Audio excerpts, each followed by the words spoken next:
Hello and welcome back. In this episode, 14 days, we're going to be looking at Project Zomboid. And today we're with Javier Greenfield, who's just woken up into the world of Project Zomboid and the apocalypse. The difference today is that Javier is going to be on a server game of Project Zomboid. Picked a random one here today. You can see the name down the bottom left. We thought we'd pop in and have a look. As you can see right now, he's not having a lot of luck. He's exploring his surroundings. It looks very much like someone's already been here before him. There's nothing to be had. The fridge has got rotten food. Everywhere else kind of has nothing laying around. It's obviously random when you join a server game. You don't know what to expect. And in Javier's case, he's probably thinking he's in a spot of trouble. So let's sit back and relax and watch how Javier gets on. Don't forget to like the video please, and maybe subscribe to the channel. It's worth noting, if you've never played a network server version of Project Zomboid before, there's a few things that are different. Obviously everyone else will be affecting the world, not just yourself. That's one main one, which should be pretty obvious. Secondly, your character won't need to sleep, so at night time you can decide whether you want to carry on roaming around facing zombies in the dark, or pick some, if you can find some books or magazines, you can read those during the night to pass the time and obviously gain those extra skills while you're doing that. So as Javier emerges from the house where he was spawned, it's easy to see the houses have got a certain amount of growth on the walls of like weeds and things like that, and obviously you can see from the driveway and the roads outside they've been affected. So this is obviously not a brand new world that he's just been born into. The zombies kind of look a little bit ragged as well. They've been around for a while, and you can see a few out in the road, which obviously they weren't anything to do with Javier's handiwork. So Javier is actually pretty good with his fists. You can dispatch the odd zombie or two. He's not worried about that at all.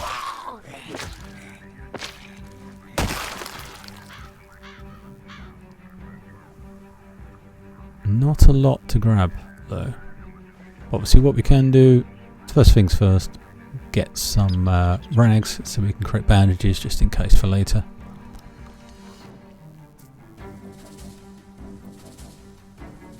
And the usual, get a watch. Even though not quite so necessary in the online game.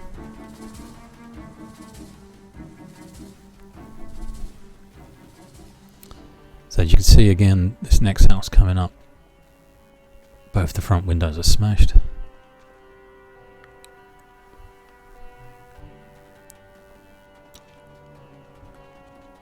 He's still in creep mode, so he's trying not to draw too much attention until we work out our surroundings.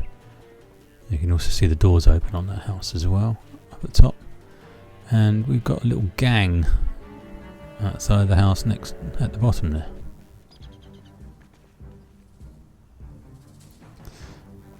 So it's early in the game, we still haven't got a weapon, so we do want to attract some attention just so we can try and get one. But not too much because we haven't got one now.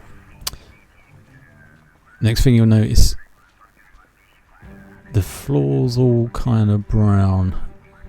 Presumably that's like mud once everything's been erased on top of it. Not sure if that'd be what's left over after a fire, I presume. And half that house has disappeared. So let's take on a few more zombies. I think we've got the cold icon up on the top right hand corner. So let's try and get ourselves some extra clothes to make sure it's not cold. I'd imagine at this stage of the game you're only going to get bloody warm clothes of some description. But I'm sure they're warmer than nothing.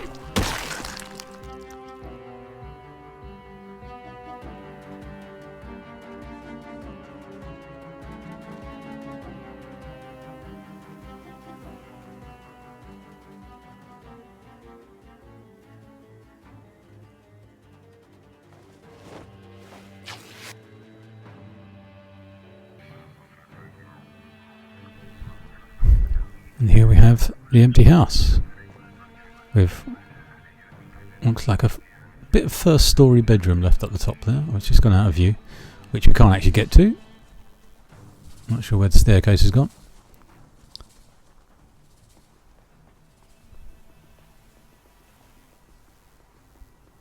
So firefighter pants, just so you know, if you can get that and the jacket and even the firefighter's helmet, they're pretty good against the zombies. They stop you from getting bitten quite a bit.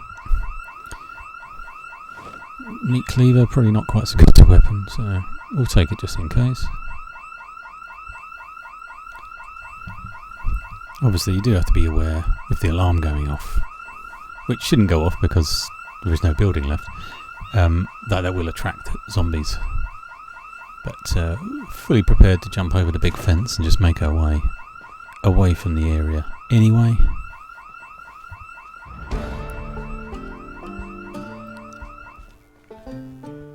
Oh, that's good. A little bonus to our sneaking skill there, just for creeping about for this time. Yeah, obviously been something going on here as well. Loads of whatever it is, fire damage. Half a house disappeared, and there's a generator stood in the road where the damage is. And there's also some objects on the ground.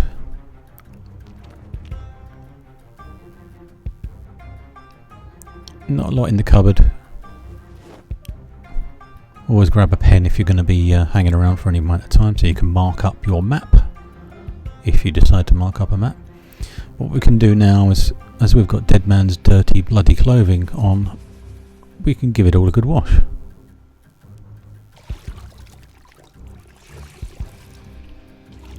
It reduces your chance of infection if you do get scratched or bitten, because if you've already got dirty kind of bloody clothes on, obviously that can get in the wound is the reasoning.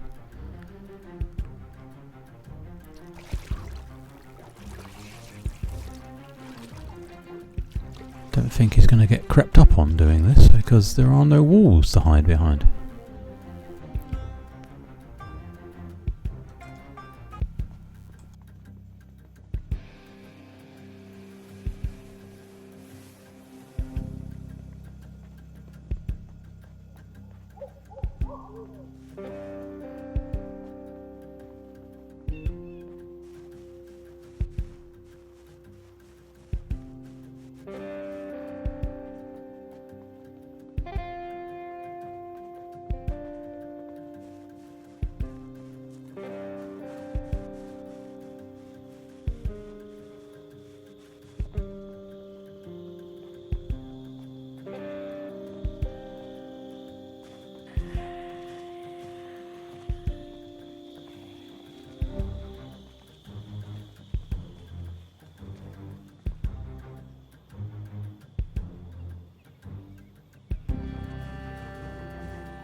So after using the facilities to clean the rest of our clothes from the tap, as you notice the water and electricity are still on, even though it's obviously been quite a while since the infection started by the state of the houses. We had a quick look around and we decided to leave. We've sped that one up for the sake of the video. It seems a little bit slow. Bear with us, or jump ahead a little bit if you need to, and we'll see what else this map has got in store for us before we wrap up.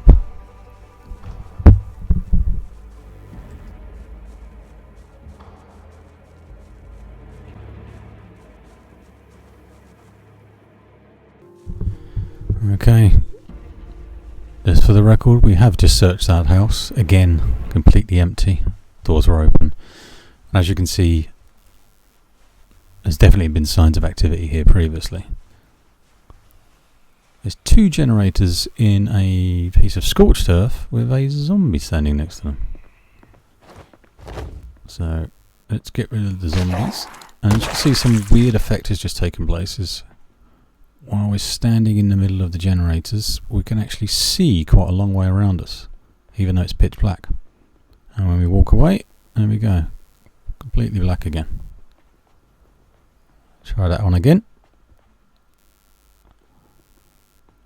So the generators are obviously giving us some sort of strong vision power, which disappears as soon as you walk away from them. And he's back off into the night.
So after that slightly speeded up version of the look around, we've again achieved no items.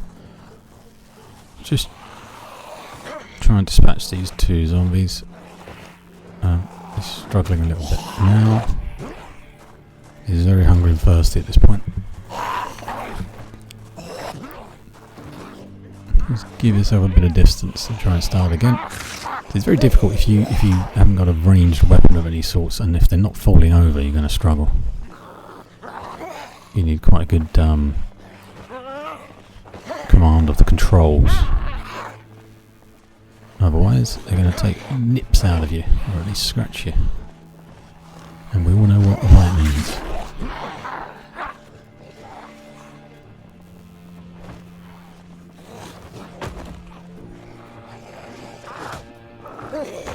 Finally got the upper hand. As you can see in the top right corner, got the blood icon. So he's going to need to bandage himself up. Luckily, there are only lacerations at this point. Hopefully you get away with that without being infected.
And after quite a lot of running around, avoiding those pesky zombies, there's actually 2 police cars. Like a roadblock planted there. And obviously we're expecting them to be empty. But we will attempt to get in and have a look. Oh. First aid kit. Great, but obviously we would need a gun. Shotgun or a handgun.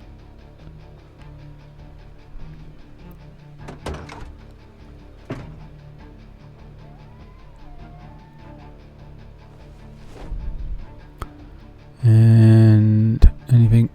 No.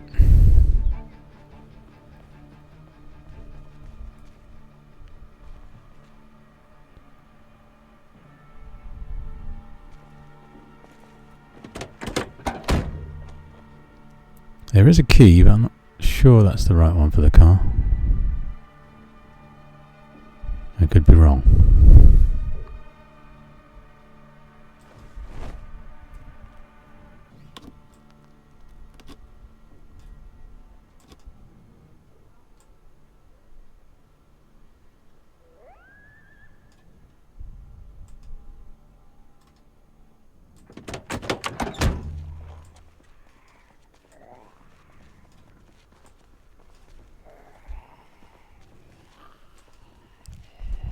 So, we'll grab what we can.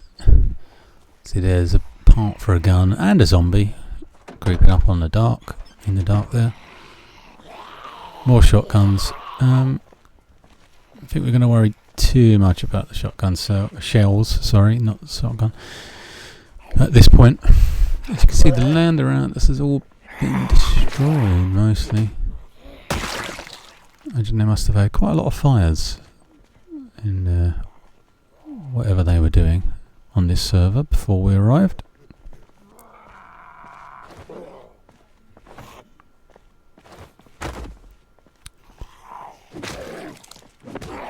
So we will continue our search.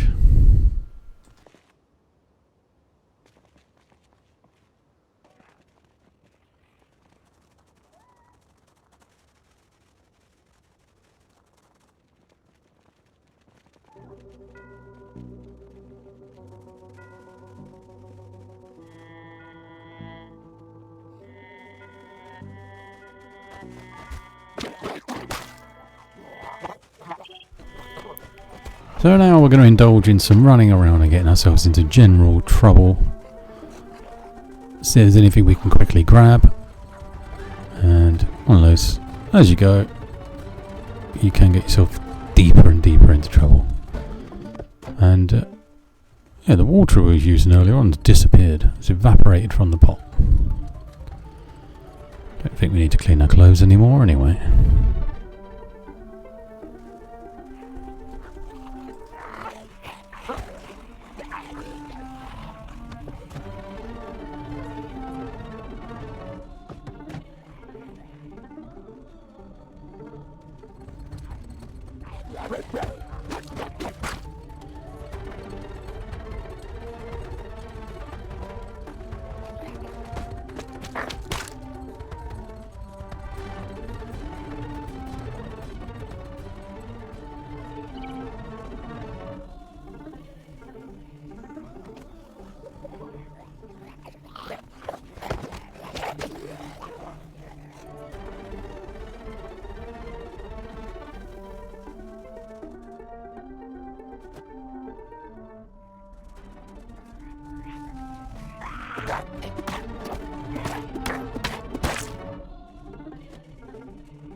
Just when you think you couldn't get any more infuriating, there's nothing to be had. You can't even get the one zombie that seems to have a weapon on its back. It gets foggy as well. And now we've been bitten. Okay, well, our journey now is limited. Javier's job is done. But you can try and annoy the zombies at least while we're there. Let's give them all a shout, see if they can follow us in the mist. Why not? It does seem to be... There we go, nice little drink for the dying bitten man. It seems to be everywhere's been burnt down. To a large extent.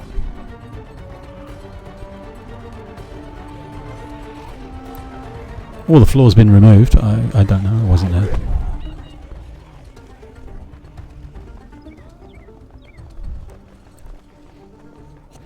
If anybody sees this who happens to know what's happened on this server, please do let us know in the comments. And how long ago was it?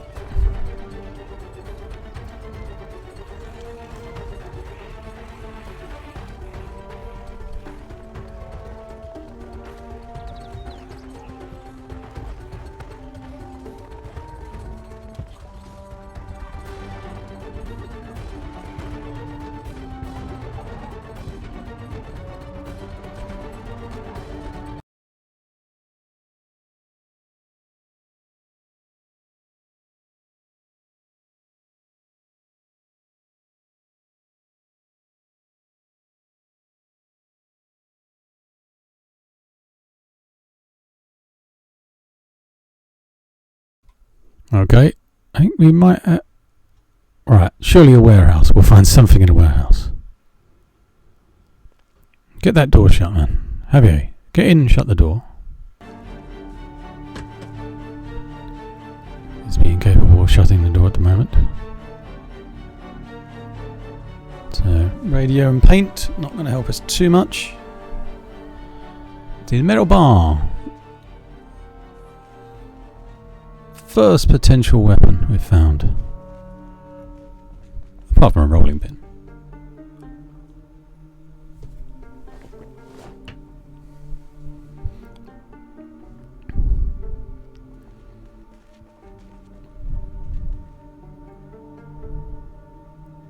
And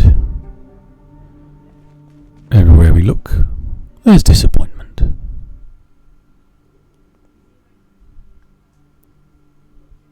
It seems again all we have here is what was left behind from everybody else who was using this playground server previously.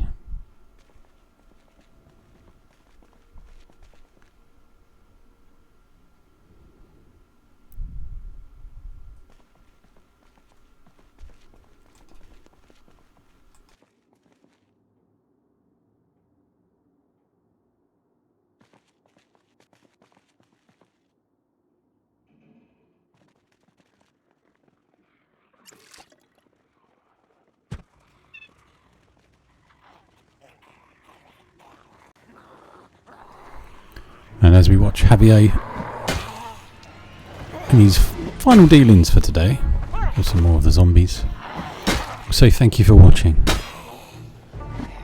Hope you enjoyed our kind of relaxed, slow tour of this maybe long forgotten server. Who knows? I think one thing's for certain, Javier is about to not care anymore. And for some reason there are zombies everywhere now. I think Javier's beyond help. He can't quite climb anymore. And he's done. Thanks for watching. Please like and subscribe.